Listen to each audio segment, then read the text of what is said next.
Good afternoon from the Circus Sports at the Mint Kentucky Downs studio. I'm Ross Johnston. Week 16 in the NFL kicked off last night with a thriller as the Seahawks topped the Rams in overtime 38-37. Seattle came back from a 30-14 deficit to pull off the win. Rams wide receiver Puka Nacua posted a career-high 225 yards on 12 catches and had 2 touchdowns in the game last night. Tennessee basketball plays the 2-12 Gardner-Webb Running Bulldogs on Sunday in Knoxville, with tips scheduled for 2 p.m. Central. Also, the college football playoff kicks off tonight in Norman as the 8-seed Oklahoma Sooners host the 9-seed Alabama Crimson Tide. Kickoff is set for 7 p.m. Tomorrow's games are as follows. Texas A&M hosts Miami at 11, Ole Miss hosts Tulane at 2:30, and Oregon hosts James Madison at 6:30.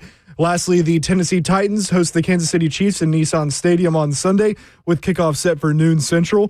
Linebacker Cedric Gray has been ruled out for the game with a concussion. James Williams will get the start.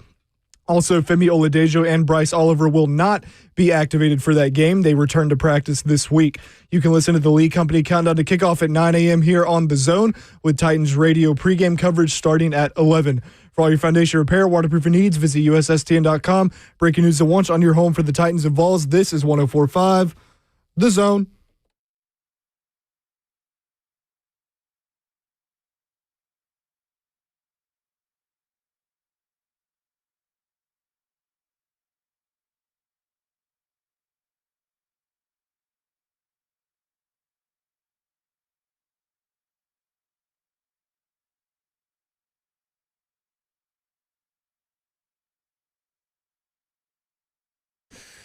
Cover 2 with Blaine Bishop and Zach Lyons here on 104.5 The Zone, powered by All Four Seasons Garage Doors. 615-737-1045 is the number. We'll be going around the NFL with Jordan DeGenie as we do every Friday. I'll try to pull myself out of gambling debt with the Lions Den best bets this week. Oh, well, you got to look at the big picture now. I know. You're pretty good for the. It's pretty good for my first year. Actually, just straight up like trying to handicap and do all that kind of stuff. I thought it was pretty good. Yeah. The Lions Den was a pretty good idea by me. I will say this. I'll tell you what was not just pretty good, but excellent was that game last night.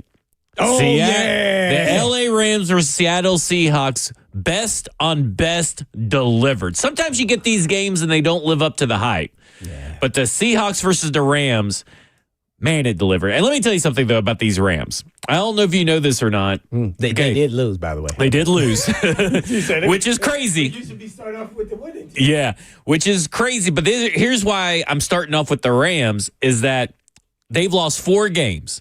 And in all 4 of those games, heading into the fourth quarter, late into the fourth quarter, they had a win probability of 94.4% versus the Eagles, 80.5% versus the 49ers, 80.2% versus the Panthers, and 98.5% versus the Seahawks last night. Late into the fourth quarter, and they lost all 4 games.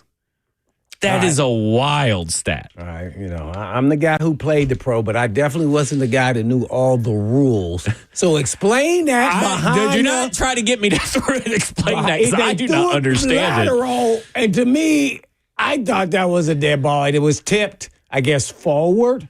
It was knocked off a helmet forward, was it not? Earpieces in, but yeah.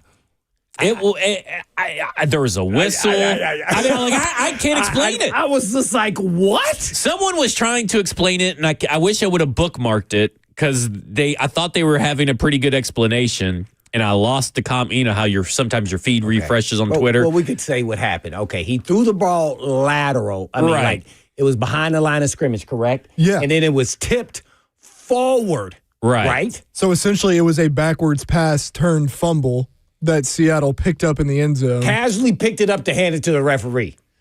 Now, the DB who was diving, Kobe Bryant, was trying to pick it. So he might have known. So this is... I don't know, but, he didn't pick it. This is the luckiest play I was able to find it. Who is this guy? Man, that was... This is a football rules analyst, Terry McCauley. I learn something every year, man. He says when a backward pass is ruled forward and incomplete, replay can reverse if there is a clear recovery in the immediate continuing action. The recovering team is awarded the ball at the spot of the recovery. Man. Whether a whistle is blown or not is completely irrelevant. I don't even know. Oh, man. I don't even know if Mike Vrabel would know this rule.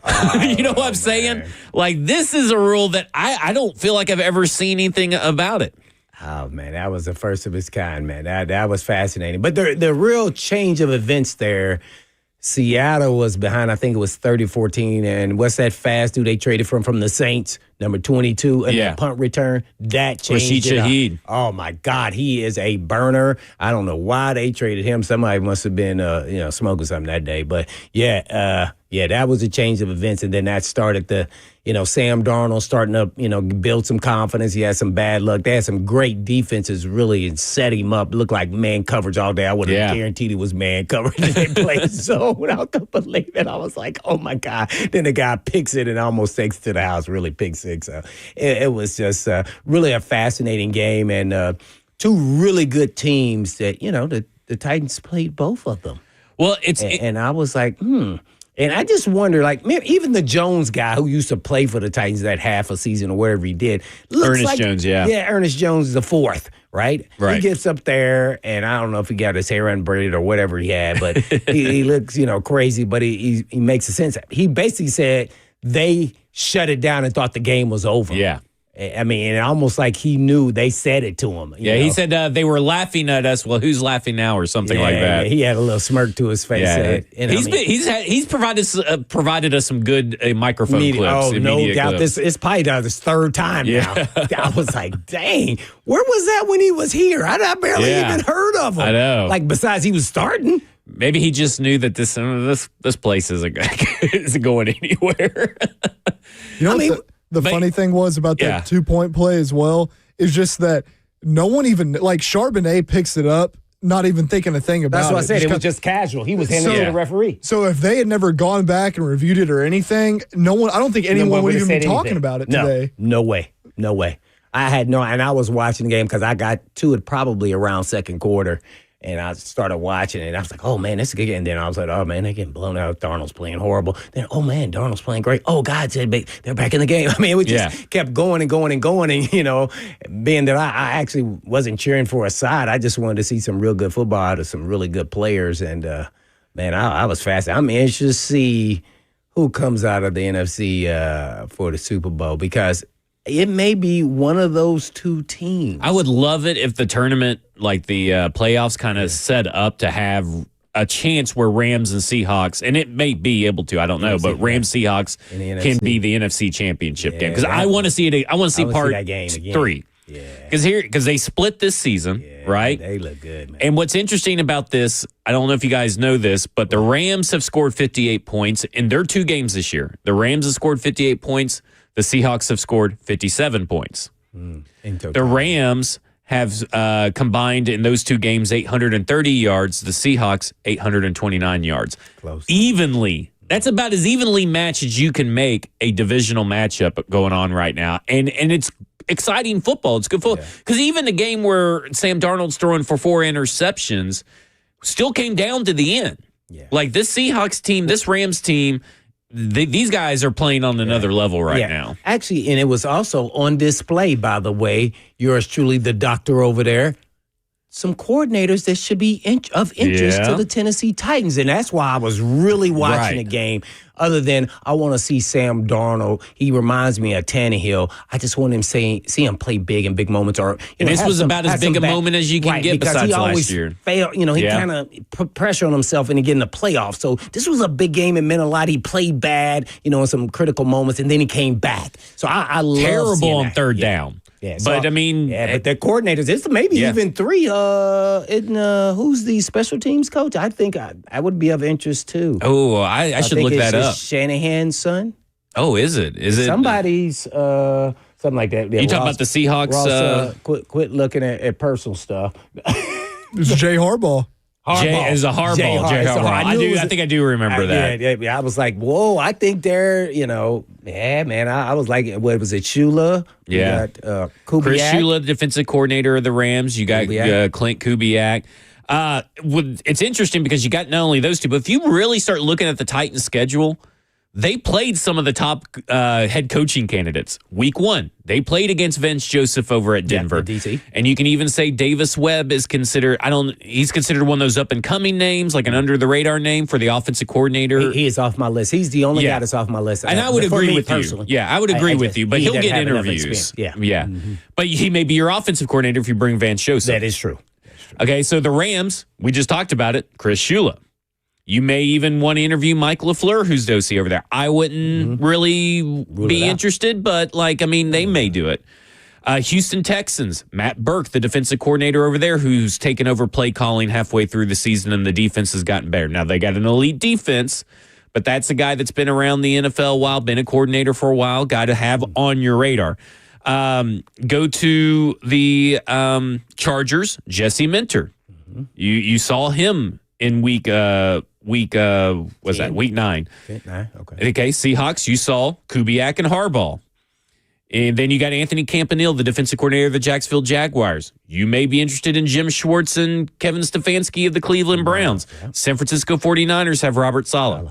That's a lot of offensive or a lot of head coaching candidates that you likely you're going to have on your radar that are right there. Watch this. Is this legal? See, this is why I can't get in upper management. Yeah. I would have met with all of them now that I know my coach is gone on Saturday night for dinner for all those people you named that came here. Now, it doesn't matter if I'm here or there, but it makes it a lot more comfortable if I go, they come here, and then that makes it a little easier. Oh, we just came in passing. We saw them at the restaurant. We just sat down and had a conversation. Or maybe you go to a private restaurant. Or maybe you just go to a private place. Maybe there's a hotel bar. Because don't both teams stay at a hotel, not at their homes? Right. Mm-hmm. Even when they're at home? Well, you're right. So I would have found a way to had little initial conversations. You can also do it on the field during pregame warm-ups. Yeah, but it ain't the same. The but mindset is it's high by. Oh no, you know what? That's when we're talking about. Hey, how'd you like dinner last night? That's what we're talking about. See, I don't even know if that's legal, but I would be doing intel right now that I have no coach. Yeah. Yes. I don't think it's legal, but I'm sure there are workarounds and loopholes. Yeah. And I'm sure they wouldn't be the first. Into them. Yeah. I'm sure that wouldn't be the first team that they would have done to run into. And then we just sat down and started having conversation. Yeah. It'd be rude not to, right? What do you mean? It'd be rude not to have a conversation with them if you saw them out. Just talking ball. Yeah. No, I was talking about asking them how the family was. Yeah. We know a few people that they know. And we just caught up. I wouldn't rule it out. Listen, that is how I'm playing this. I don't know if that's New England-esque. You would have to be. You would have to be able to find the loopholes to it. Like someone's assistant got with their assistant's assistant to maybe coordinate it and all that. Hey man, preliminary conversations because they're deep into the interview, I guess not interview. Now, they can interview anybody not employed by an NFL team, and they could have done it at any point. They could have already interviewed a head coach of a college or at college.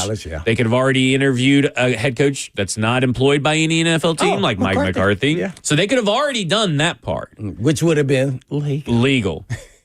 The stuff we're suggesting probably bordering on not legal, but I would again say that I'm sure NFL teams have found a workaround to do that.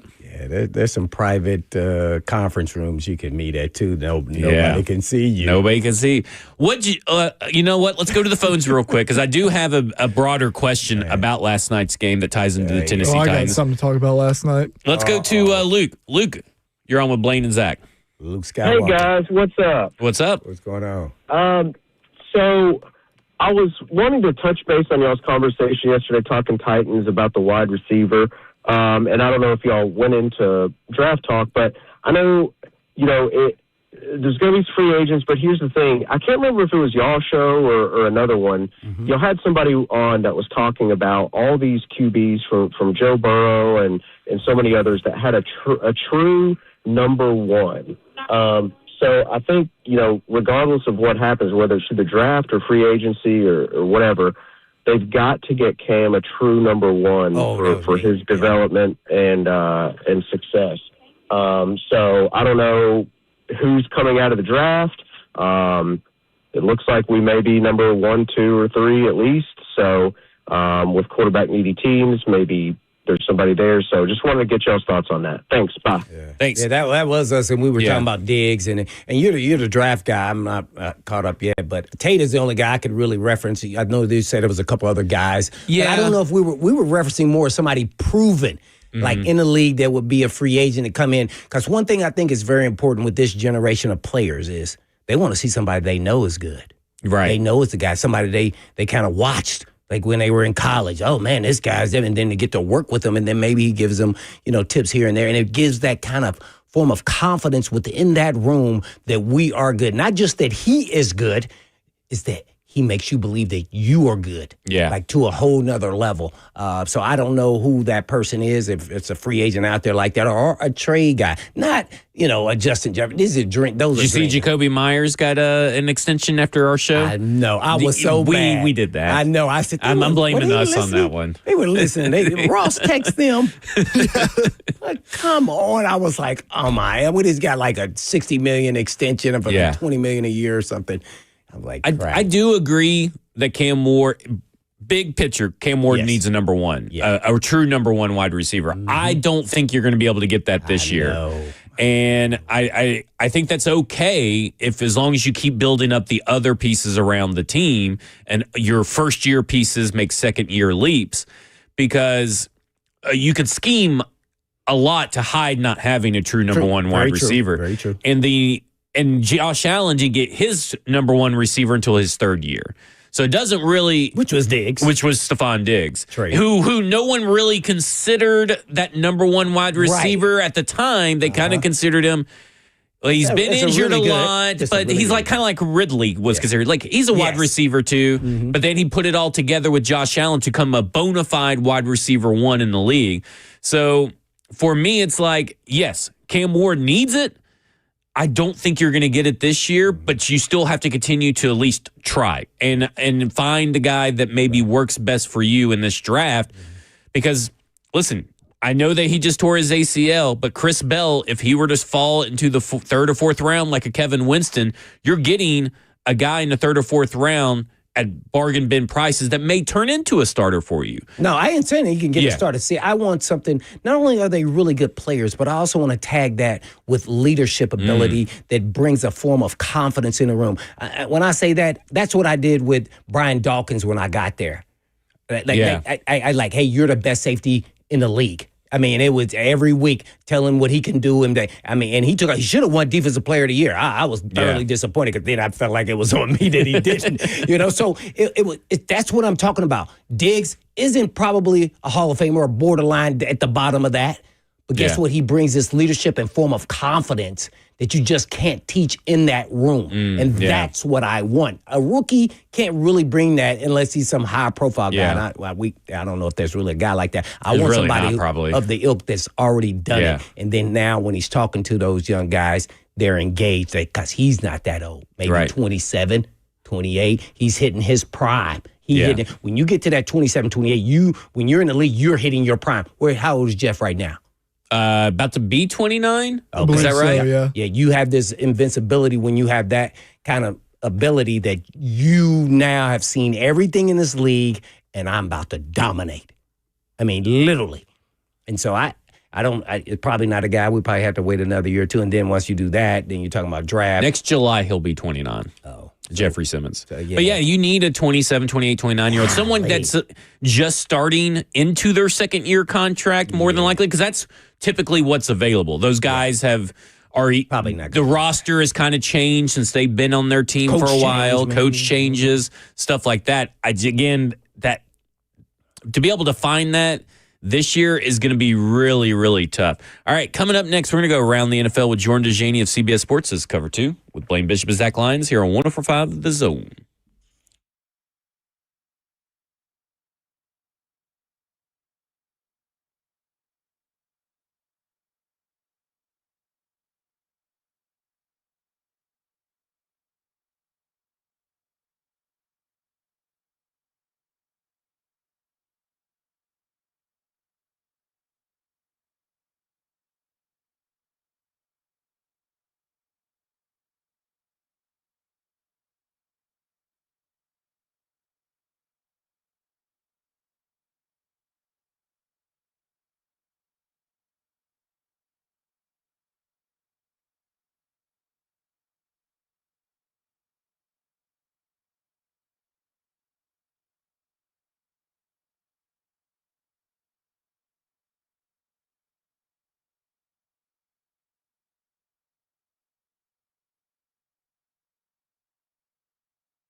Let's face it, buying a vehicle should be straightforward and stress-free, and that's exactly how Two Rivers Ford has been doing business for decades. This locally owned dealership has a non-commissioned sales team whose only focus is to find you the right vehicle at the right price without the pressure. So you'll actually have a fun car buying experience. Great prices, easy financing, and a non-commissioned sales team. Two Rivers Ford, the South's most trusted Ford dealer.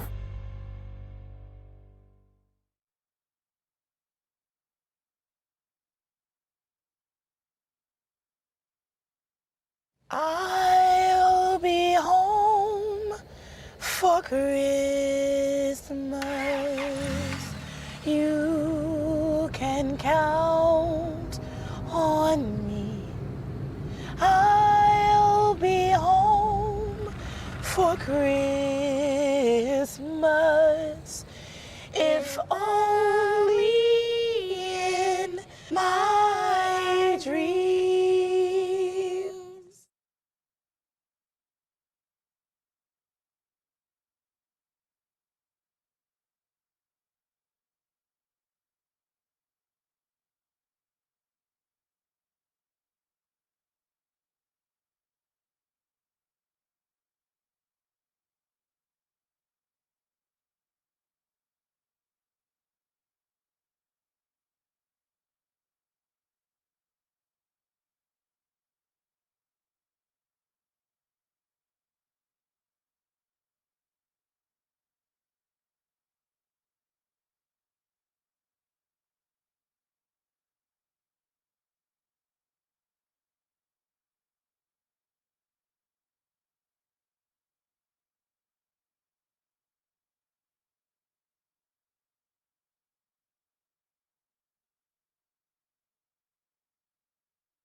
Cover 2 with Blaine Bishop and Zach Lyons here on 104.5 The Zone, powered by all Four Seasons Garage Doors. 615-737-1045 is number. Let's go around the NFL with Jordan DeJaney of CBS Sports. And Jordan, what a game last night. We fully expect you to fully understand and be able to explain the rule last night that happened. Please help educate us.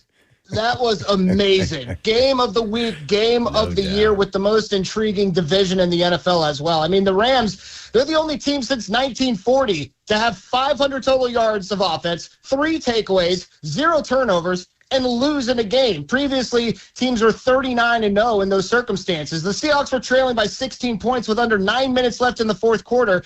Of course, it was the largest fourth quarter comeback in team history for the Seahawks. Now, in regards to the whole backwards pass thing that everyone was talking about, it bothers me for a couple different reasons. One, I think that it's crazy that a quote-unquote backwards pass can bounce off a player's helmet and drift 10 yards downfield and have that actually be a fumble. That's just kind of weird to the eye, but I guess it's the letter of the law. But here's the other thing that really bothers me is that there are instances every single week around the NFL where a pass looks to be backwards and it falls incomplete and it is not reviewed. Like, I wonder, with it being such a high-stakes game on a national stage, the replay review people are more likely to pull the trigger. And that's why Sean McVay was so confused, because he didn't understand the play was being reviewed. It took, seemingly 10 minutes for this play to be reviewed and for the officials to come to a conclusion as well. So it bothers me that we don't get this kind of attention to all plays from the league every single NFL Sunday consistently. That's been a common theme all year. I don't think we have consistency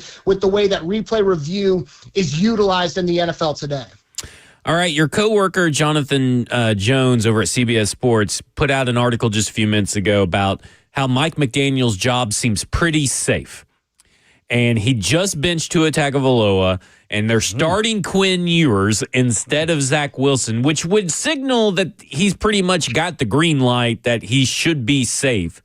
Do you get that feeling that Mike McDaniels is safe? And what do you think about the bitching of Tua this late in the year?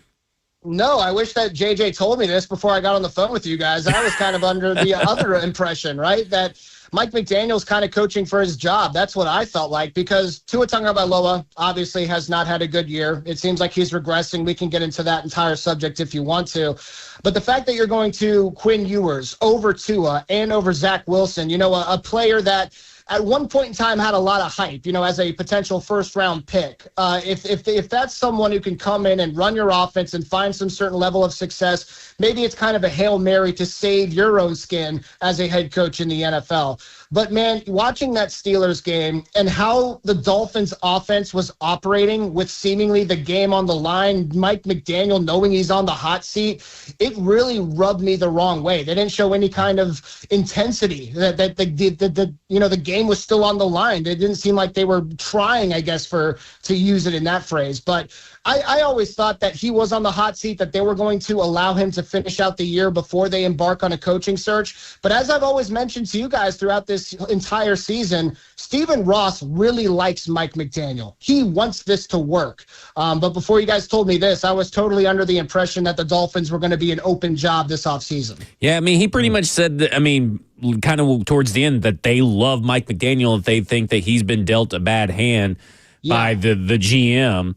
But also, didn't he want Tua? Well, Tua was already here when Tua was drafted under Brian Flores.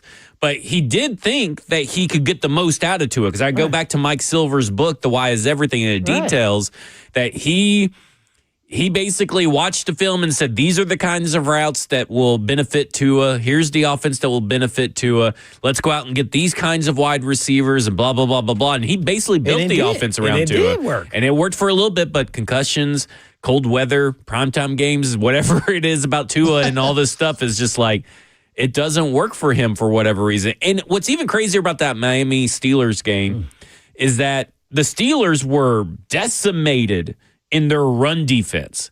And this is going up against Mike McDaniels, one of the best run offensive coordinators out there. Like, his rushing attack is one of the most creative and best.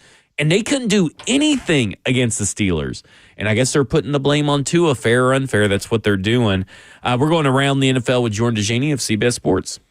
Well, speaking of quarterbacks, one I'm talking about is the 44-year-old quarterback. What did you think about the performance of Phillip Rivers? And do you think he can consistently do that the rest of this, 3 weeks?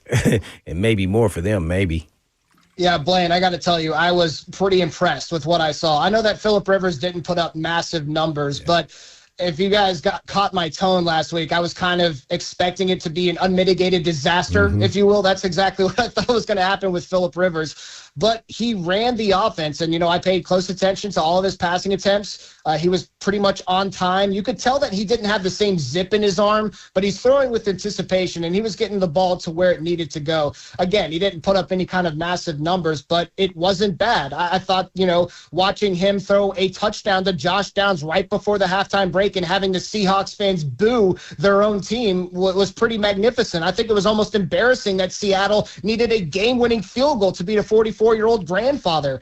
So I was impressed with what I saw from Phillip Rivers. But, as for the Colts' playoff hopes, I think that Sportsline, who we work with, give them just a 1.6% chance to actually win the AFC South. They play the 49ers this week in primetime. And I'm excited for this matchup because I think the environment at Lucas Oil Stadium is going to be rocking. It's going to be a really fun game to watch. But ultimately, I imagine the 49ers are going to win that game and cover the spread as well. To finish out the year, the Colts have the Jacksonville Jaguars, who are one of the hottest teams in the NFL right now. And they wrap up the year against the Houston Texans. So it's a really tough ask for Phillip Rivers to bring him in off the couch and try to get the Colts to the playoffs. But to answer your question, I didn't think it was entirely bad with what he showed against Seattle this past week. Do you think we'll see Richardson? I saw him doing an interview. He looked like his eye was fine. I didn't see anything. So you think eventually we'll see him maybe when it's, mathematically they have no shot to make the playoffs? Yeah, I will say we heard that he did get medically cleared recently, and I think that he's working through some vision stuff because, of course, with the orbital break, there's some stuff that can be affected with the vision. And I don't know if he's 100% in that aspect. But you ask a good question because if they end up getting eliminated after this week or the week after that, starting Anthony Richardson for the season finale at Houston, maybe that is something on the table. But I will tell you that the Colts brought in Phillip Rivers to compete and hopefully lead them to the playoffs. So I guess that's a bridge we'll have to cross when Indy is mathematically eliminated. Well, naturally, the Tennessee Titans played the Chiefs, who are now, I guess, out of the playoff hunt, end of a dynasty, really. What do you expect in this matchup? And would you be surprised that if Kansas City even drafted a quarterback? I firmly believe that is a possibility unless they sign a veteran quarterback going into next season. Yeah, I think you put it succinctly. Like the end of a dynasty potentially is probably the way I would phrase it. The 6-8, the worst season of the Andy Reid era. I mean, the Chiefs had made the playoffs 10 years in a row. They had won 9 straight division titles, 7 straight conference championship appearances, and of course those 3 straight Super Bowl appearances as well. So what the Chiefs are going to have to do is kind of sit down and mull if they need to have a change in offensive philosophy, which I absolutely think should be on the table. But when it comes to the Chiefs and the quarterback carousel, if they should decide to hop on it or not, from what I understand, I think that Patrick Mahomes has a pretty good chance to actually be on the field week 1 as a starter, looking at his recovery timetable.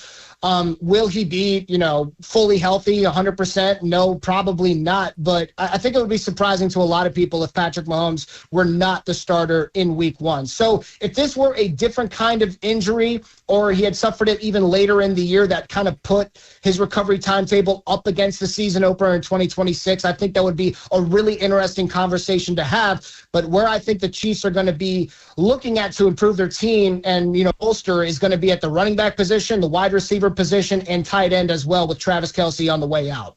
So how do you see this matchup with, I guess, Gardner Minshew against the Titans? Yeah, the spread is down to 3 points, I believe. I've always really liked Gardner Minshew. I've always considered him to be one of those prime backup quarterbacks that you want in the fold because he's so entertaining, he's aggressive, and he's obviously talented enough to be on an NFL roster. So I am excited to see how different this offense looks, because the Chiefs' MO over the past few years has really been about dominating time of possession, winning the turnover battle, crushing it on 3rd and 4th down and moving the chains and letting your defense kind of win games. I'm sure it's going to be similar in that aspect, but with Patrick Mahomes is a lot better than Gardner Minshew, and the Chiefs do not have a great ground game. So I'm interested to see how much of the load they really put on Gardner Minshew to play the role of quarterback, to push the ball down the field. And I'm kind of hoping it's something they do because you look at Tennessee's problems with the secondary, everyone's hurt, everyone's on injured reserve. If I'm Andy Reid, for example, I'm looking to exploit some of those deficiencies on the back end. No doubt about it. I guess real quick, lastly for me, how much does Parsons' injury impact Green Bay just in totality with making the playoffs? They're still going to make the playoffs, right? Right. But, there's no doubt that this is a huge loss. Like, from just the national narrative, their stock as a potential Super Bowl contender has taken a major hit. And unfortunately, the Packers have never been able to kind of flip the narrative compared to what they were last year, right? This team that has a lot of pieces on offense, but they can seemingly never be on the same page. They're still sitting at 9-4-1, I believe. Pretty tough schedule to end the season as well. And when you lose your most talented defensive player, the guy who's been wreaking havoc, and it's crazy that he doesn't get a holding call every single down watching the film. That's going to really hurt your chances. So this is a really interesting matchup, this week against the Chicago Bears, who are down their top 2 wide receivers. I'm not sure how it's going to go, but I can tell you the vibes around Chicago are awesome right now, and the vibes in Green Bay are a bit questionable. Okay, the Commanders shut down quarterback Jaden Daniels for the remainder of the 2025 season. Are we talking enough about what's going on up in Washington? Is there any chance there's any kind of coaching change, whether that's the offensive coordinator or the head coach or anything? Because it's a pretty disappointing season, and your star quarterback is also battling injuries all season long. What do you think next year looks like for the Commanders?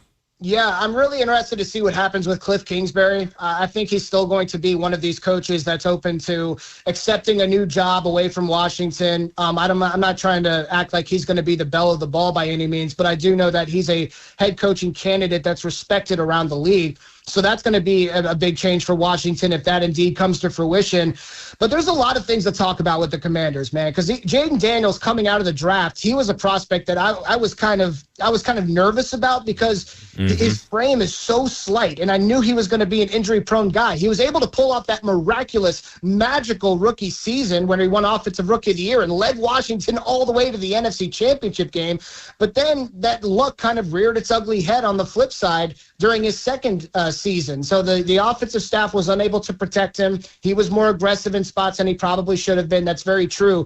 But here's the thing. A lot of other things went wrong for Washington. They lost their top two pass rushers to injured reserve. Von Miller obviously didn't pay immediate dividends. A lot of injuries in the secondary as well. This Washington defense has been hard to watch for the majority of the season. And on top of that, Terry McLaurin, remember the veteran wideout who had that whole training camp holdout to get the contract extension he wanted? Well, he's missed half the season due to a hamstring injury. So a lot of things have gone wrong in Washington compared just to Jaden Daniels' injury history. But naturally, that's going to be the main point of emphasis that we're going to be talking about as we head into 2026. They have to have a plan for Jaden Daniels to remain healthy because he's your key starter. He's your key player, your hope to actually be a Super Bowl contender. Okay, the Arizona Cardinals seem like a team that's probably better than what their record states. They've lost a lot of one-score games.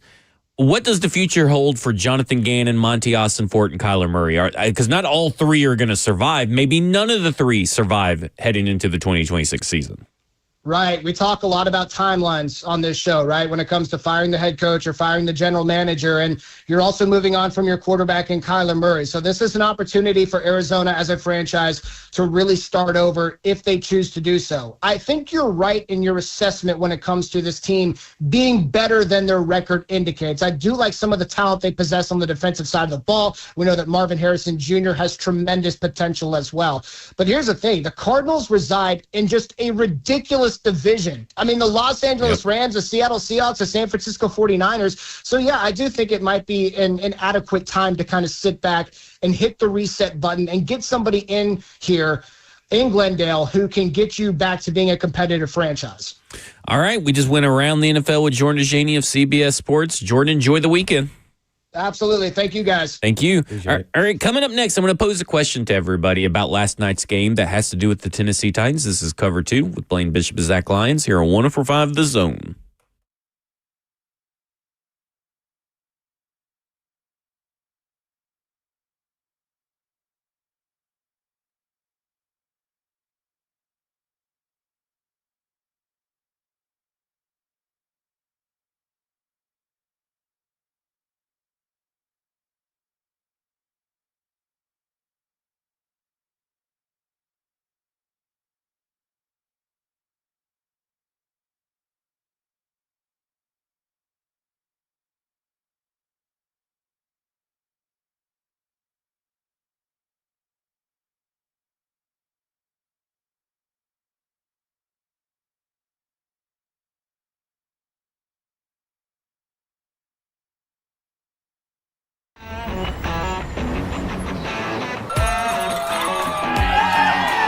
Smashville hockey.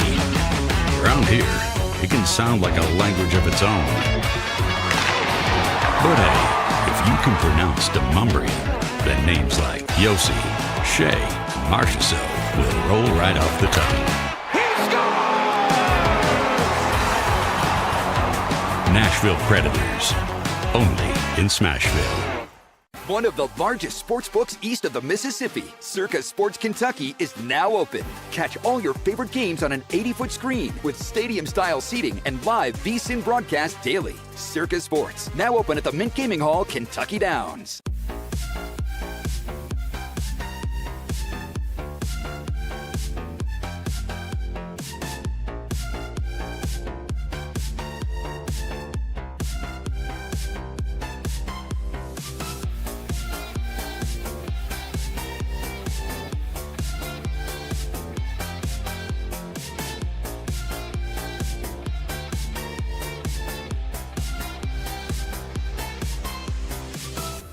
My dad and I used to golf together all the time, but when he hurt his back, it was over. To have your son want to spend time with you is amazing. That's why my chronic back pain has been so heartbreaking. Surgery, fused bones, long recovery. No way, not for me. A friend recommended stem cells, so I gave Kellum Stem Cell Institute a call. I'm glad you're out on the course. Yeah, it's really good. Call the Kellum Stem Cell Institute today. Swing still looks just okay, though. Selling your home can be stressful, but it doesn't have to be. Get a guaranteed offer from Mark Spain Real Estate. There are no showings, no open houses, no stress. Work with the #1 real estate team in the U.S. and close with confidence. Go to markspain.com today.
Cover 2 with Blaine Bishop and Zach Lyons here on 104.5 The Zone, powered by All Four Seasons Garage Doors. 615-737-1045 is the number.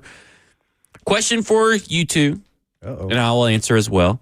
But also for the fans, for the listeners, 615-737-1045. You played against the Rams. You played against the Seahawks. You saw the Rams and Seahawks last night in prime time. Who are you more impressed with? The job Chris Shula is doing with the Rams defense, or the job that Clint Kubiak is doing with the Seahawks offense? Because they are both basically the head coach of that side of the ball, because defensive coordinator or defensive head coach for Seattle over Clint Kubiak, and Sean McVay, offensive head coach over Chris Shula. So who are you guys more impressed with the job that they're doing? For me, if you look at that Rams defensive roster, there's a couple of undrafted free agents. It's all homegrown. It's mostly all homegrown talent or some forgotten players like Emmanuel Forbes. I kind of lean with the Rams and Chris Shula. I'm more impressed with the job that he's doing. Now, they're both doing a fantastic job, but I think I lean Chris Shula. All right, what you got, Ross? I would go Shula as well. not to diminish anything Kubiak has done, but like you have some pieces and parts with the Seahawks and Kenneth Walker and Charbonnet, and then obviously JSN.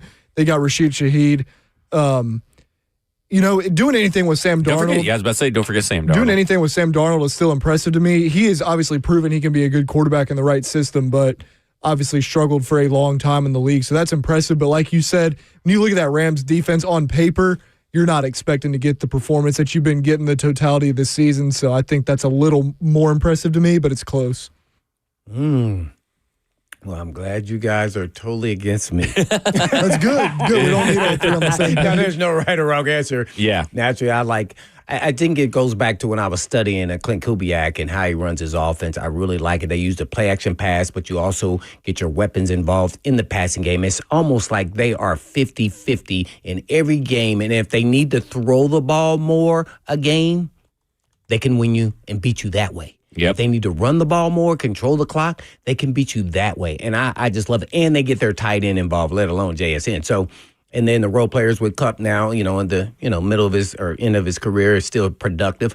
So I think I just like that. And I think I'm fascinated with that matched up with a player like Cam Ward. So I think if you can get Sam Darnold, as you're mentioning, who also did well with the Minnesota, I think Sam Darnold's a much more talented player. Just with his physical talent and the throws that he can make, he can it's rip much easier. He's a really bad. He's just a better all around player. But that doesn't mean you're a better, actual quarterback.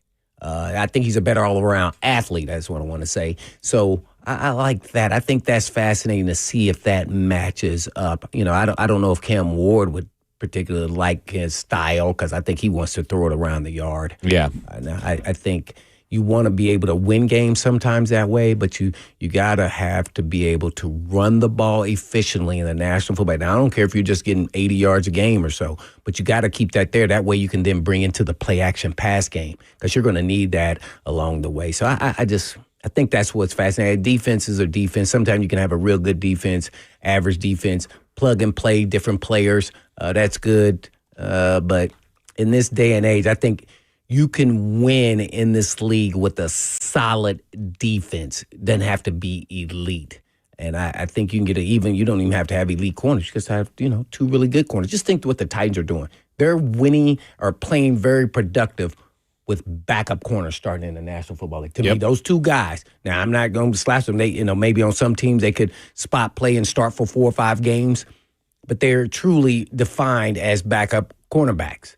Oh, yeah. And they're getting the job done. There may be some that are 5th string quarterbacks. You know what I'm saying? So I just, I don't want to demean them, but at the same time, what you're looking for. And so, I think you can get away with good defensive play, but offensively, you got to be able to put up some points. You got to be in the 28 or more consistently a game. I want to talk about the scheme itself for the Seattle Seahawks. I mean, they feel like a team, like I think most people see Sam Darnold and JSN's number and feel like a team that's throwing the ball around the whole yard. No. But they're 31st in pass attempts in the NFL. Mm-hmm. There are 6 in rushing attempts in the NFL. So they are a run-first team that is putting up the 3rd most points in the NFL and the 9th most yards in the NFL. You guys got to understand, and when I say you guys, I'm talking about the listeners. I didn't know it was going to be that big of a gap. It's a huge gap. But you guys have to understand, the run game's coming back. The run game is the cycle is coming back to the run game because defenses have gotten so much smaller that these offenses are trying to condense the game a little bit and trying to power through. And if you go and look, what about that? He called a 3rd and 16 run play that converted for a first down because Kenneth Walker just barreled right on through all these little small guys. Right. Well, but because they want to get smaller because they want passing guys because everybody's passing the ball. Exactly. So here is, and that's not to say, this is just based off of what we see on offense and defense, picking the Rams and the Seahawks and their coordinators. But we don't know how they would be as leaders. Right. So we're not the ones sitting down there and say that they can be great leaders in front of a team.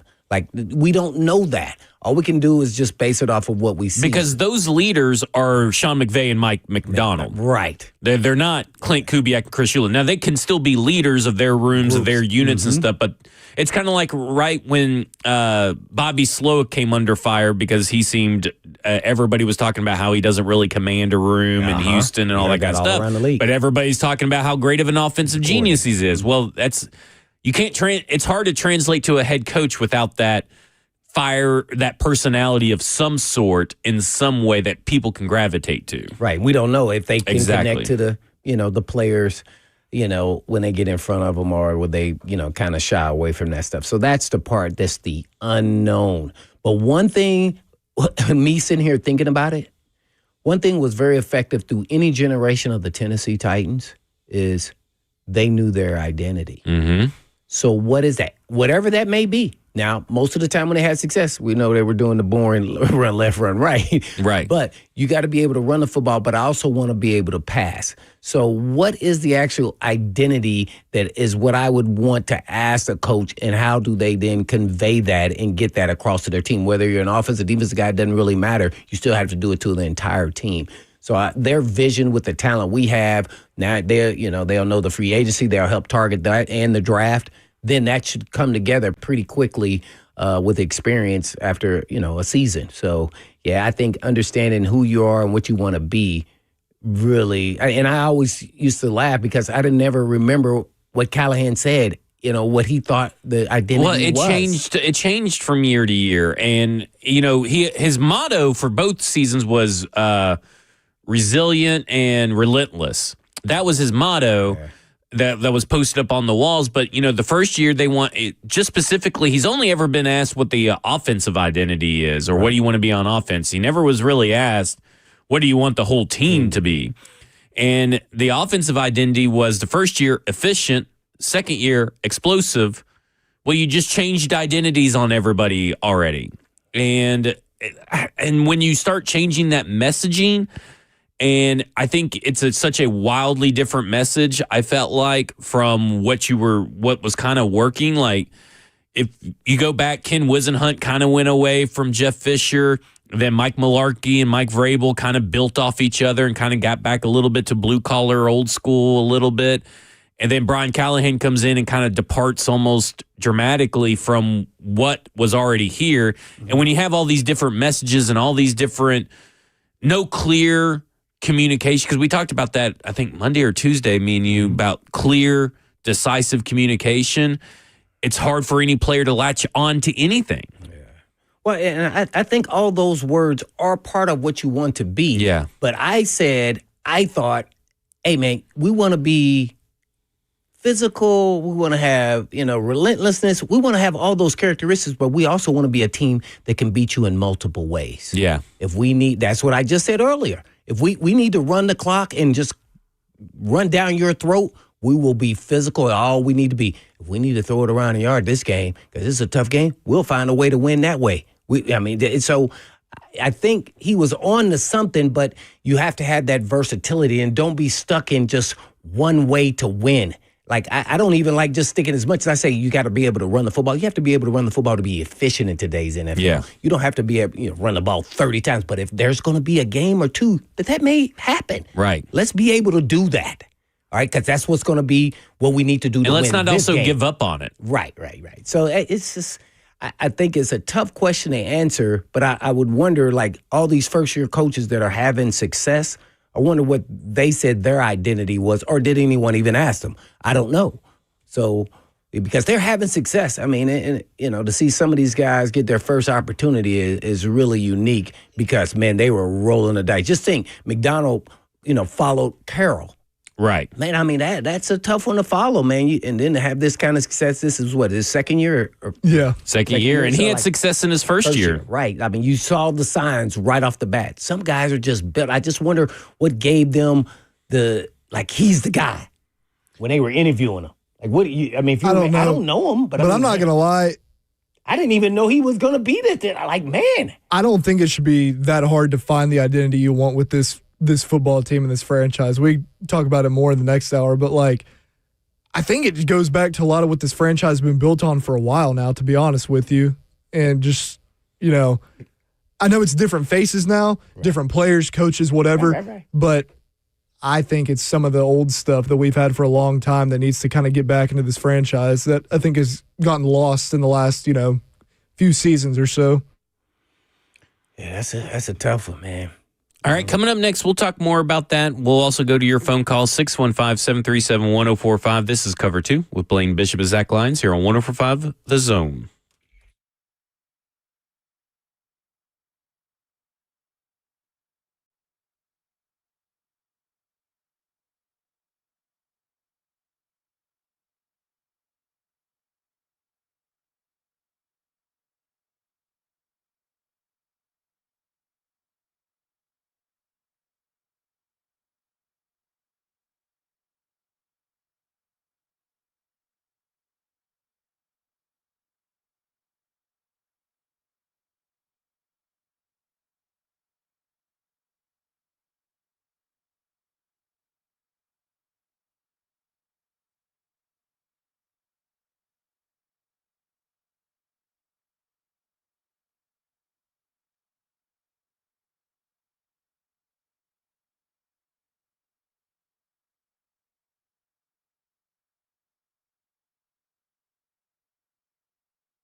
Cover 2 with Blaine Bishop and Zach Lyons here on 104.5 The Zone, powered by all Four Seasons Garage Doors. 615-737-1045 is number where we've asked a question about who have you been more impressed with out of coming out of last night's game. Would be Clint Kubiak, the OC for Seattle Seahawks, and Chris Shula for defensive coordinator for the Rams. And got to tell you guys, it's not looking good for the Kansas City Chiefs because the Kansas City Chiefs just pulled out who is out. Out. Trent McDuffie, starting cornerback. Out. Inside linebacker Leo Chenal. Starting strong side linebacker. Jalen Moore is also out. Jalen Moore is the guy that they signed to play left tackle. By the way, he is out. Rashee Rice, starting wide receiver, is out. Jawan Taylor, starting right tackle, is out. This is also, don't forget that they drafted Josh Simmons, who was also going to be their starting left tackle after they drafted him, and he's on IR. So they are down to, at left tackle, Essa Pohl. Don't know who that is, but Essa Pohl is their left tackle.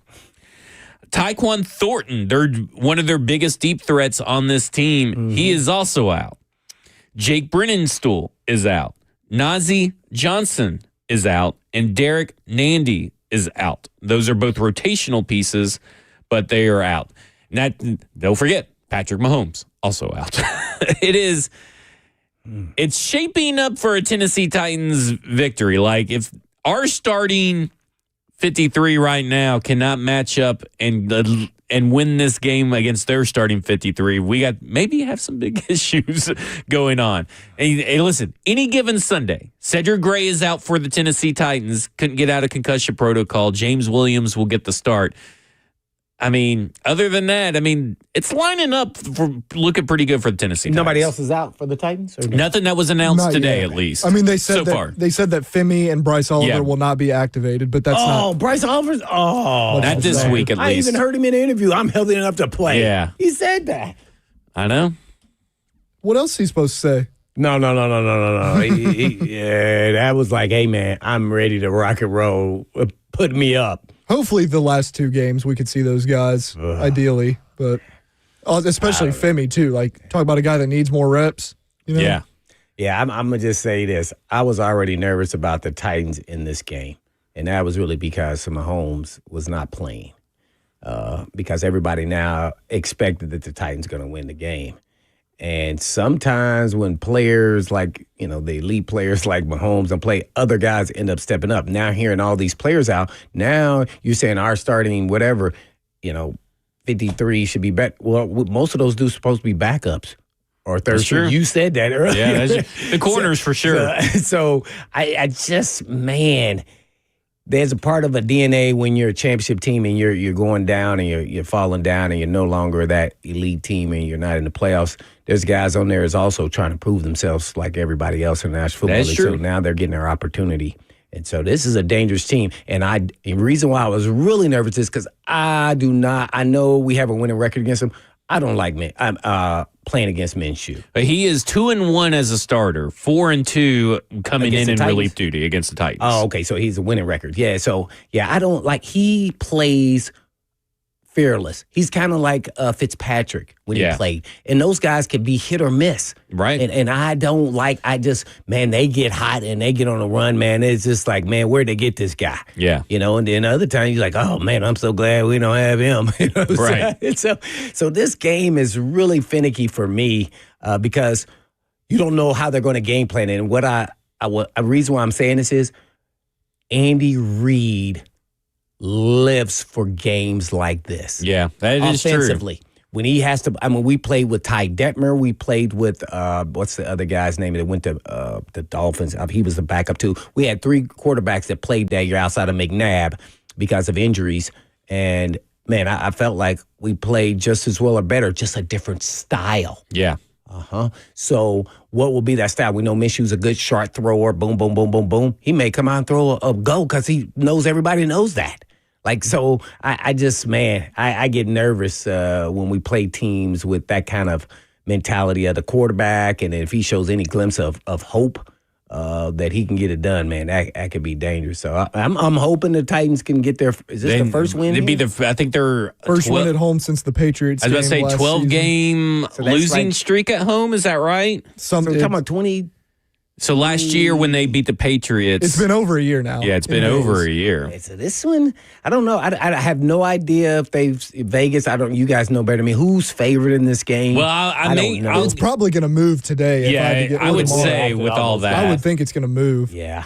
I know this isn't the biggest thing with this game. The biggest thing is Mahomes being out, obviously. Right. But I'm still intrigued a little bit because, again, athletes, especially dudes at the highest level, when you touch that grass, you're going out there and competing. Yeah, that's what I'm saying. These dudes out there ready. But first time in forever that these guys are playing a meaningless, in quotes, game, not being on the playoffs are not on the table for them. So it's like, with a guy like Kelsey, this is probably his last year too. You know, your legacy, you can still build on in these last 3 games potentially, but you don't think he's going to be motivated? Yes, I do. I do, but I'm especially saying, with like, Minshew. Chris Jones, I do question just a little bit because of some of the stuff he has said and done this season. It's more so, Blaine. Out of the playoff. Chris Jones may check out. Blaine, it's more so like, do we see guys start bickering at each other when stuff starts going wrong? I don't think so. Now, I think you would have a valid point for a different team. Mm-hmm. I don't think for this team because if this was the Eagles situation, yes. Like, they're bickering and they're still in the playoffs. Yeah, so, I mean, what is the bigger about if because I have a belief in Andy Reid. Somebody messes up, you're already out. Yeah, I know. It's just. But I also have belief I think miscommunication may happen with some of these guys who haven't been playing. We're going to see if that happens. I would say there. I don't think there's going to be a blame game because of Andy Reid. Yeah, I just that's the way that I kind of view it is that I don't think this because of who Andy Reid is. I don't think this team is built to have the blame game going on. I think they're also all kind of smart to realize they're also eliminated, but also Patrick Mahomes not playing. Like, there's going to be I just don't feel there's going to be a real blame game to be had. If this was the Eagles and they got eliminated and they have all these injuries and they're going to, I would say in that situation I would, because just not in this particular that situation. Toxic environment that's been going on all season from players to coaches. Yeah, and they've also lost a lot of close games. I mean, last year all those close games went their way. This year it did not. Let's go to the phones. Let's go to Bam in Nashville. Bam. You're on Blaine and Zach. Fellas, how y'all doing, man? Everybody doing all right? Doing good. How are you? Good. It's Friday. Good. I had a question about. I wanted y'all opinion.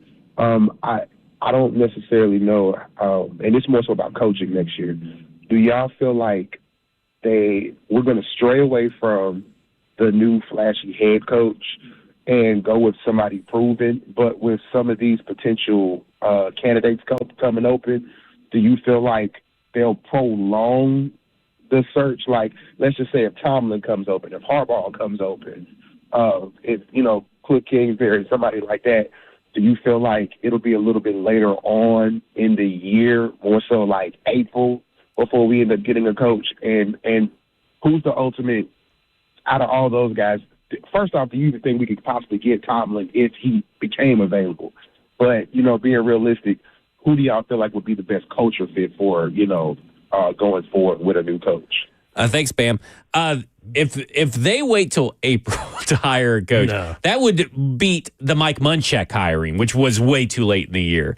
But first off, you're going to know if Tomlin or Harbaugh are fired after they lose their last game, like a couple of weeks or a couple of days after. Make the playoffs. Well, just what I'm saying. Maybe they make the playoffs and they lose in terrible fashion.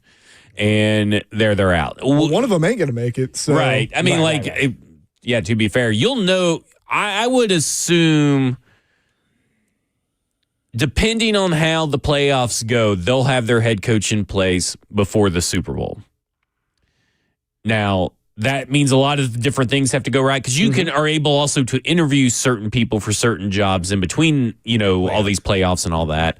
But there's no way they're waiting till April. The draft's in April. They can't wait till April for a head coach hiring. You'd ideally like to have it before free agency opens. Well, yeah, I mean, that too. Free agency opens in March, but there's just, it's going to happen. If I had to bet before the Super Bowl is here, which is in February, middle February or so. Yeah. And you got to think going into stuff like Senior Bowl, Combine, like that, you don't want that extra stuff on your plate.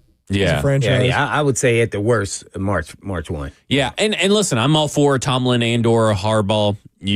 I'm fine.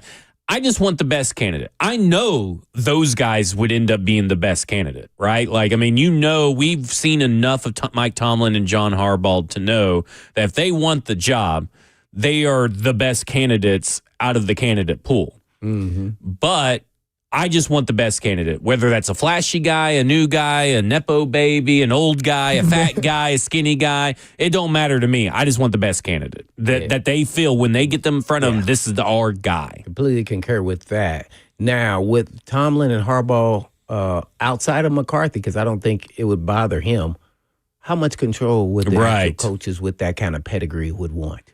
Exactly. And I just don't know if that's the right fit. Right. They are on paper the right fit, but then they're going to come in and start saying, hey, man, I want to be able to have some say-so in the draft. I want some say-so on the free agents. I know some guys I can get. I have personal relationships with. They'll be available. I want them.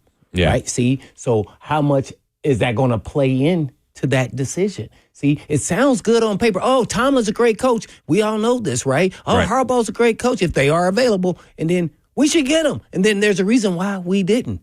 Yep. And no one will speak on, hey, they were asking for too much power. They're not going to say that. No. See, so I don't know. Like McCarthy, the only reason why I say that about him, I'm just guessing because he had to deal with Jerry Jones. And we know Jerry Jones is the person making all those freaking decisions. And we know Harbaugh has input, but from kind of how I understand, listen to Eric DeCosta still makes everything. But Harbaugh has input. But they have a good relationship, right? He's been there for a long time. Yeah. So and Ozzie Newsome obviously was there when Harbaugh first got there, but DeCosta was his right-hand man through the whole thing. Well, when I hear Ozzie's still involved. Oh, yeah. He's still up on the combine and everything. You see him up there. Yeah. Legend. How would you not want him involved? That's my thing. Doubt. A guy like that, you can always learn something or get good advice from Ozzie Newsome. I wouldn't be opposed to a first-time coach if you feel like that is the fit. And that doesn't mean it's going to work out. But guess what, man? These guys, it's like Monopoly money. If it doesn't work after 1 year, guess what? It may pull into a Texans, and you got to go 3 years in a row till you find your guy. Hey, man, it's just hard. All right, coming up next, we'll go to more of your phone calls. We got Randy on the line, got others calling in, 615-737-1045. We'll also talk a little bit of the parallels between the Chiefs and the Tennessee Titans as well, because I think there's an interesting conversation about the roster construction of both these teams. This is Cover 2 with Blaine Bishop and Zach Lyons here on 104.5 The Zone.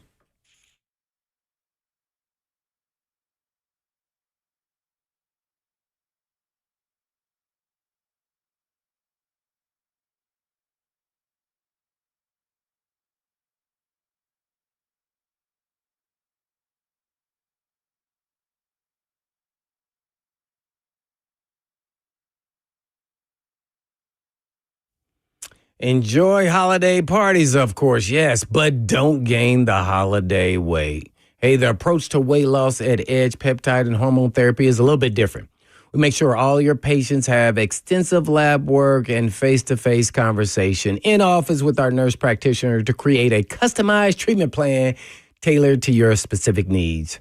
They use only U.S.-based FDA-audited compounding pharmacies because knowing where your peptides come from always matters. You get to also enjoy access to their in-body scanner to track weight loss and make sure you're maintaining that muscle mass. And Edge always uses the lowest effective doses to make sure that you are resetting your metabolic flexibility, not starving yourself at any point at any time. So you get to also lower your A1C, keeping your cravings in check, prioritize protein, and make sure someone guides your journey from start to finish. All you have to do is just call the team at Edge Peptide for all your wellness questions at 615-724-1878. That's 724-1878 or edgepeptide.com.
Cover 2 with Blaine Bishop and Zach Lyons here on 104.5 The Zone, powered by all Four Seasons Garage Doors. 615-737-1045 is the number. Let's go to the phones. Let's go to Randy in Nashville who wants to talk Tennessee Titans. Randy, you're on Blaine and Zach.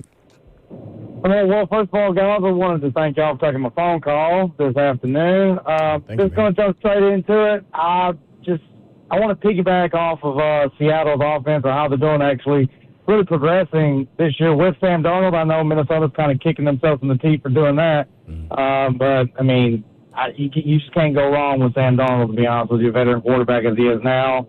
Very good future over there at Seattle. With about Cam Ward, my question to pose to y'all would be like, Tennessee Titans have had a lot of success with running the football. We have a veteran, Tony Pollard, been doing really good the last couple of weeks.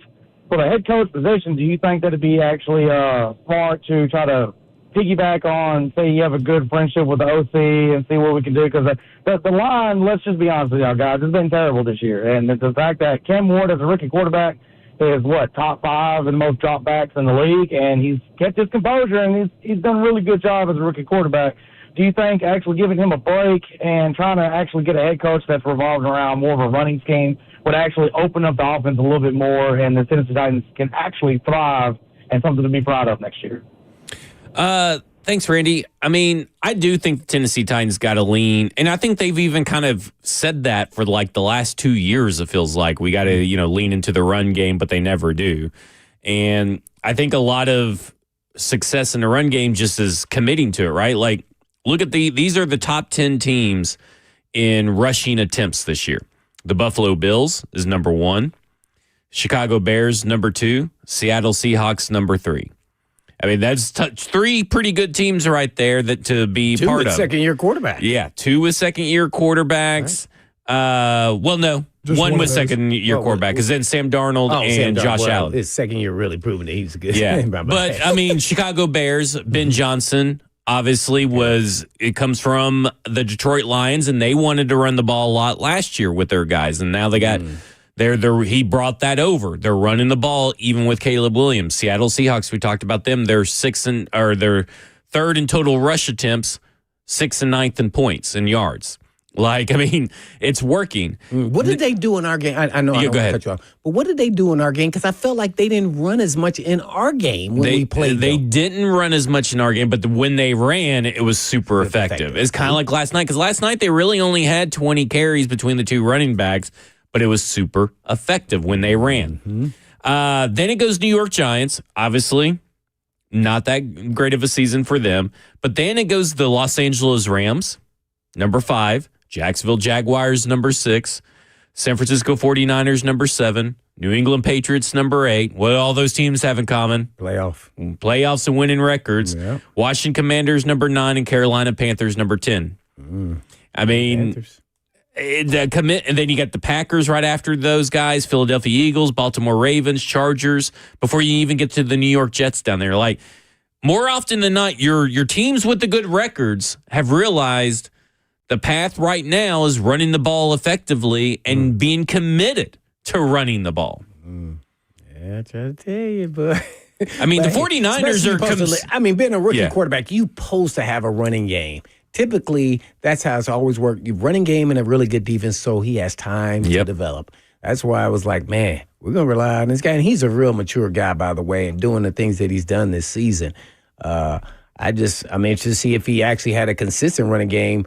What would he look like from the beginning to the end, like to where we're at now? And spending your life in shotgun on offense, most of these teams, I would bet, are ranked pretty high under center plays. And I don't think I understand why shotgun is used so much, because that's kind of what your quarterback is used to.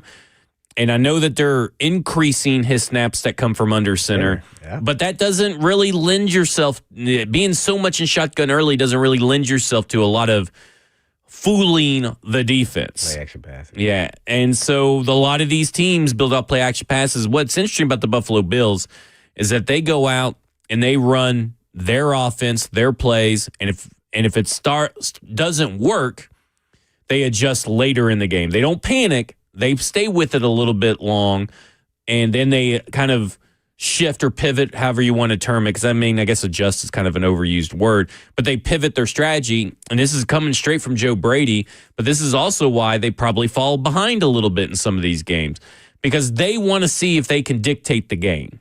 Then they're not going to give up after one drive to see if they can dictate the game the way they want to dictate it. And if they see that it's getting a little out of control, then they kind of change and shift some things around. Give me this, and you guys, Ross, as well.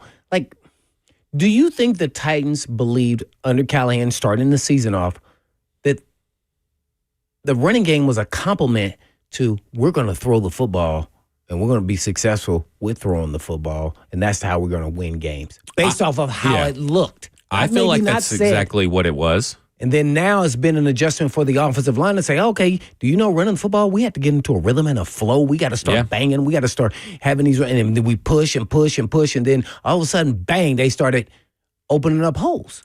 Well, and also on top of that, to your point, if you're passing the ball so much, if you're passing the ball so much so often with a rookie quarterback who kind of drifts out of the pocket, in and out of the pocket, that makes your offensive line look a little bit worse too.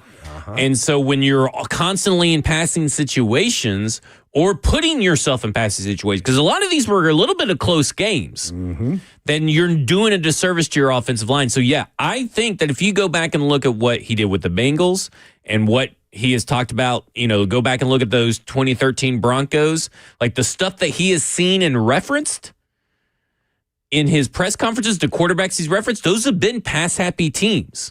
Not run-first teams. But they weren't rookie quarterbacks. And that's the thing, is that I think that if you were to talk about the real issue was not recognizing what you had and working with what you had, instead of you worked with what you wanted to be and not what you could do.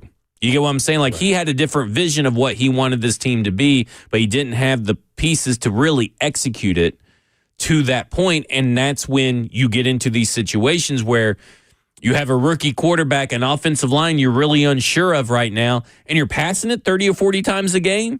Like, that's not against the best defenses in the NFL in close games. That's a recipe for disaster. Yeah, exactly, and I'm sure Cam loved throwing the ball. Yeah, I'm sure he did. He may not have loved getting hit so much, but well, you know what y'all mentioned earlier. You might have said this as well, so forgive me if you did. But when you were talking about how defenses have gotten a lot smaller, yeah, I did. The other thing that defenses have moved to in the last couple of years is the too high shell. A lot more. You have to be able to run the football because you're taking an extra body and a safety out of the box or the air outside of the box and putting them in a deep half. You've got to be able to run the football, no matter if you have a rookie quarterback or not.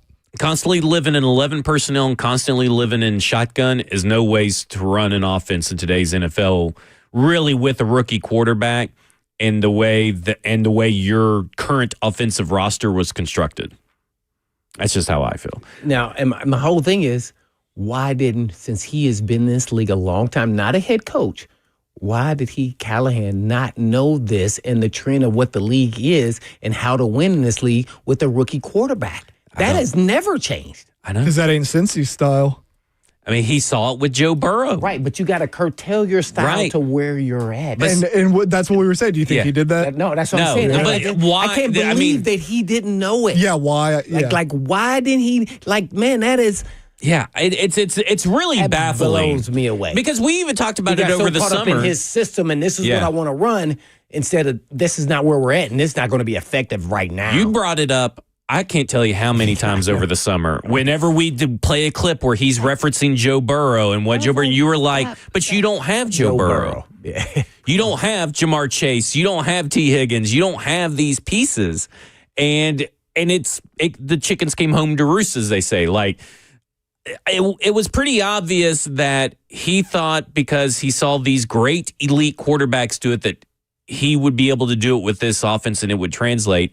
And I don't understand why you come to that conclusion instead of seeing that around the NFL, the best play callers, offensive or defensive, adapt to their situation while also adapting that situation to different game plans for their opponents. Adaptability is king in the NFL right now. And it felt like there was no adaptability on this team. Let's go to Dave. Dave, you're on with Blaine and Zach. Yes, sir. I got a question for y'all. I haven't heard anybody mention, and of course, I don't know him too much, but the offensive coordinator for the Indianapolis Colts. Now, to me, the way he had Daniel Jones doing his thing and coming back after what he suffered through his few years when he played, to me, if he can do that with him, he ought to be able to help Cam. And I'm just, nobody's mentioned his name. Can you talk about that for a little bit? We can. We did talk about his name because it's the Coots. It's Cooter, Jim Bob Cooter. Oh, yes. What did we say they were going to be chanting? Yeah, just because of his name. Because he was at Tennessee, right? Yeah, he's a Tennessee guy, too. Yeah, Cooter season or something like that. Yeah, this is the Coots. Tennessee. Yeah, the Coots. But it's really the head coach's system. Yeah, see, that's the thing is that this is kind of where we got into a trap with Brian Callahan, right? Yeah. Is that Zach Taylor was the offensive play caller. Zach Taylor was the one running the offensive show. Shane Steichen is that guy over there. He's the play caller. He's the guy running the show. It's his system. Jim Bob Cooter has done a great job of adapting to many people's systems, and he has been an offensive play caller before. And I understand why Dave would ask that question. It's just that then you get into the situation of what's him, what's Zach Taylor. Yeah. It's like, everybody, because we've talked about this kind of situation numerous times. What's Mike Bergonzi? What was Brent Veach? When he was over there at Kansas City. What's, Brian Callahan? What's Zach Taylor? What's Brian Callahan? What's Joe Burrow? What's Joe Brady without Joe Burrow and Josh Allen? Like, those certain situations is that you don't really know what's going to happen because Josh Allen became Josh Allen before Joe Brady took over. Right. Well, you're those talking situations. About chemistry and teamwork at every level. We're talking about in management to coaches. Maybe when you take one of those pieces away, neither one of them is as good as they were before. Yeah. And see, that's where you don't know and understand what role they really played in the play calling to the head coach. There's a lot of facts. Like, okay, we can even look at Clemson. Clemson hasn't been good ever since who left? Oh, Venables. That's kind of interesting that happened. Oh, maybe the defense always was critical in their play and did big things along the way. But all of a sudden now, Mr. Head Coach is not a good head coach anymore, right? 3 years. How long Venables been gone? See, so those pieces, when they work together and they're, running this machine, everything looks great. Then one guy becomes head coach. We pulled that away. Do you replace them with someone just as good? Or that you believe it can develop into somebody that is good, and then they end up maybe not turning into that person. Well, and to be honest, as a coach or that was the big question. Yeah, the same thing. That was the big question about the Detroit Lions, who lost their offensive coordinator and defensive coordinator the same year this season. And that's what I was worried about. And they done actually decent. Number 1 in points, number 4 in yards. Believe it. So what does that tell you? The people who was sitting behind them was waiting in the wings, and they learned along the way. Kelvin Shepard, one of those guys, and Kelvin Shepard, who's defensive coordinator of the Lions, likely would have got that LSU job had Lane Kiffin not taken it. Because he was a hot name around LSU. And like you're saying, and that's the guy that maybe the Titans, by the way, should have on their radar. Oh, really? And I think also Jim Leonard, who used to be defensive coordinator, he used to play in the league, is defensive coordinator of Wisconsin, is now assistant head coach and defensive pass game coordinator, I believe, over with Sean Payton. Yeah. That's another guy to have. I think that should be at least interview-wise. Like, let's interview these guys. You just reminded me why I don't want to be part of any interview process. Because there's like 30,000 people to interview. There's too many people. I could eliminate them for you. I think we could eliminate some. It's common sense. Yeah. But I was going to say, that's what, you're talking about coaches. That's what shows you Dan Campbell's a really good coach. He is. Because Ben Johnson and Aaron Glenn are fantastic as defensive and offensive guys. And Ben Johnson's doing his thing up in Chicago. Aaron Glenn's it's the Jets. I'm going to just say that's the Jets. I think I'd give him one more year. Yeah. You got to preface everything with it's the Jets. It's the Jets. But that should tell you everything you need to know about Dan Campbell.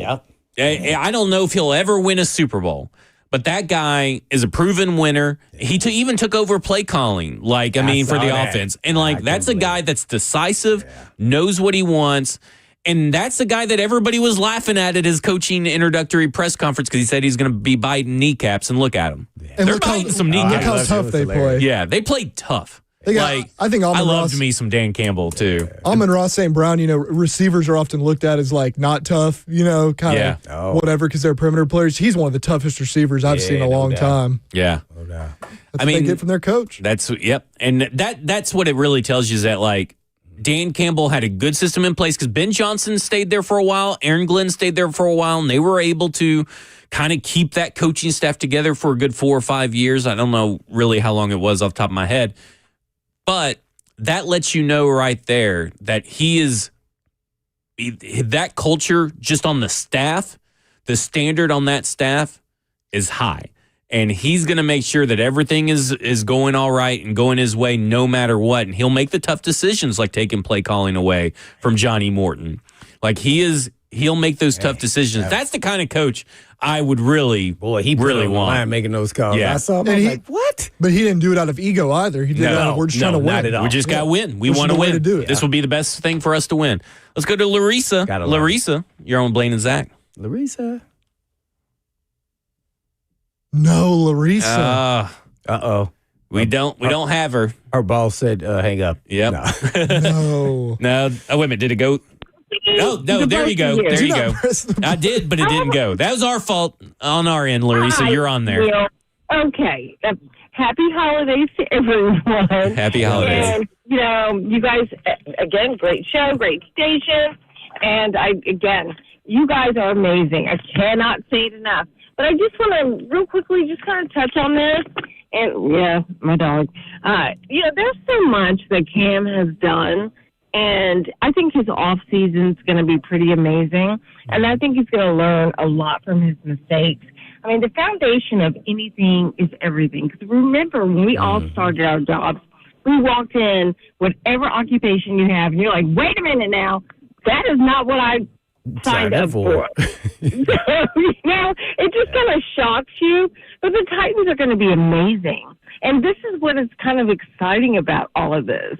You've got a new stadium that's coming up. You got a new coaching search.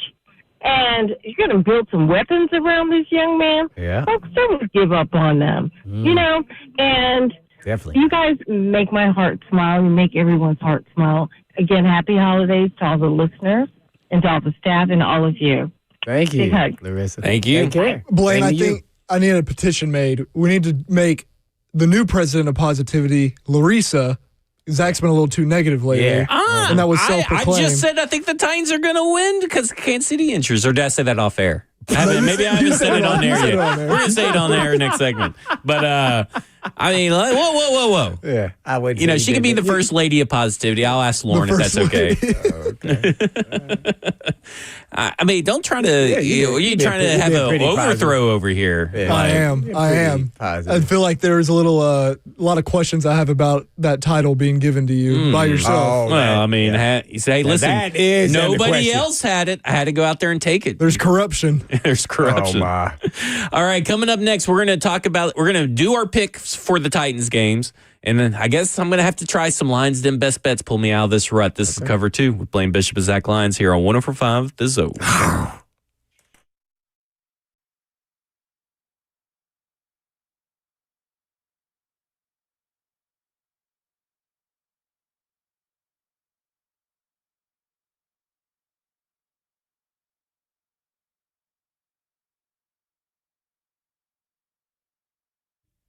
You might not know this, but there's an auto repair company that pays its mechanics more than any repair shops they know of in this area. Hey, it's Blaine Bishop for Eurofix. And why would Eurofix do that?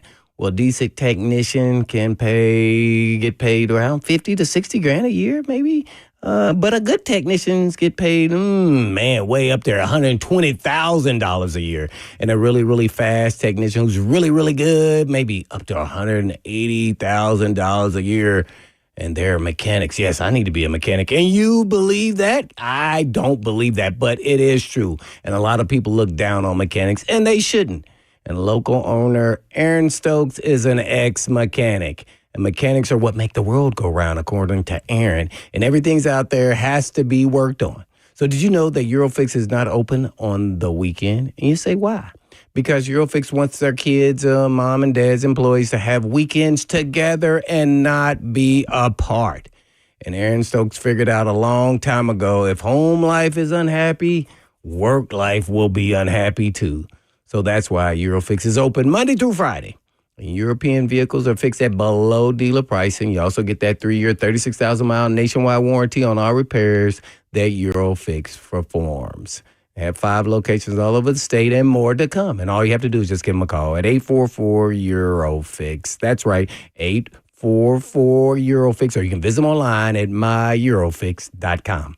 That's myeurofix.com.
That's right. Losing week last week, so that means that music has to get played because I need $1, and $1 is all I need.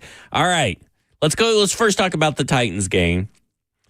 Titans are favored, or not favored. They're 3-point home. Sorry, my bad. Yeah, 3-point home underdogs, which means that they would be like at a neutral side. It feels like 6.5. It feels like. Because, if you get 3 points at home. Right. So it's. Yeah. And again, it might move. It might before game move. time. So it may be time to go ahead and get that +3. Are you about to make your pick? Money line is +136, and the over-under is 37.5 points in this game. Now, I will say this. It's not going to be part of the Lions' Den best bets, but I think the over is going to hit in this game. I think they'll score more than 37.5 points. Weeks, probably. Well, I think a little bit of that, and I think I think some people underestimate a little bit of Minshew mania. Yeah. But, hey, man, the Titans have a history of beating the Chiefs, too, by the way. See, I said they struggle in Nashville, whatever reason. They do. I don't know about all, sophisticated betting like you guys, but I'm just saying the Titans going to win. I think Titans are going to win. Titans going to win. I think Titans are going to win. Going to win, but 1 point. Hey, man, we won. I think they're going to win 24-17. You won't go that far with me? They win. They win. Ross? Well, I'm in a tough spot now. Yeah. We have the show curse if all three of us, Well, didn't we all pick thing. the Browns?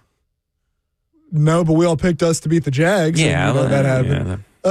Titans. Give me Titans. I'll say 20-17. Here's the thing. If they lose, at least they still maintain high draft positioning.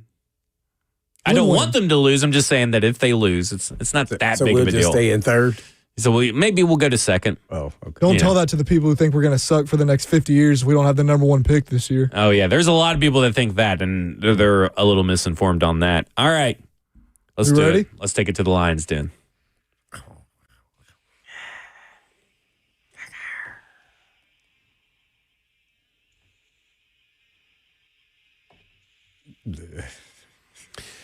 All right. We're going to start with tomorrow's game because I am not betting on Alabama or Oklahoma. But if I were to bet, I do feel good about Alabama right now. But that's just because we're really close to kickoff and the fandom's kicking in. It's a bonus bet. You are hilarious. Okay. Miami, Florida, Texas A&M. I'm taking the Texas A&M money line. Okay. And that was a little tough. I thought about going with Miami to cover because I do think it may be a close game. Texas A&M does love to be in close games.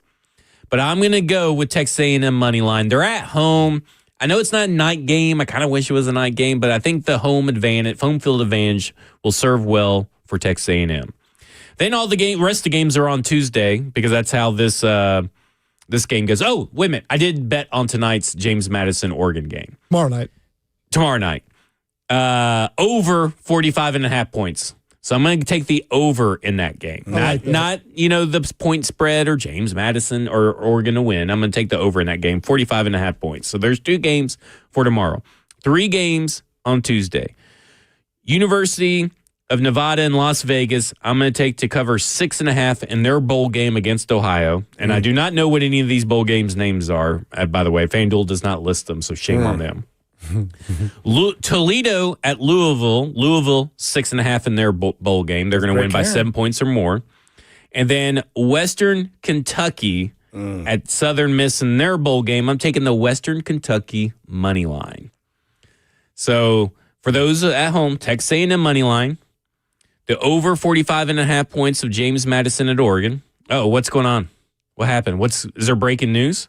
Well, it says, just not to interrupt you, Michigan is closing in on a deal with Arizona State head coach Kenny Dillingham. That's by Blue Check guy Scott Hughes. So I'm hoping that's real. I think it might be a Check burner. on that for us, Ross. I think it might be a faker. I don't know. You said Scott Hughes? Yeah. I'm familiar with his Twitter work. Okay. He says he's a troll. Is he? It says SI and 24/7. No, that's not him. I guess not. I've Googled it and I don't see anything. But I know that they probably want Kenny Dillingham, but Kenny Dillingham is also kind of working it. Arizona State's also trying to work to retain him. So there may be something there. All right, before we finish the line, would you consider going to Michigan if you're him? With all the AD, the investigation about all the programs?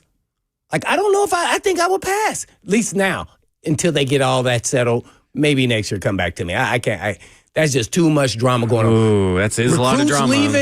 Recruits leaving, coming. You don't know. But could you bring Sam Levitt if Bryson Underwood decides to leave for whatever reason? I don't know if Bryce Underwood would leave if Kenny Dillingham's coming.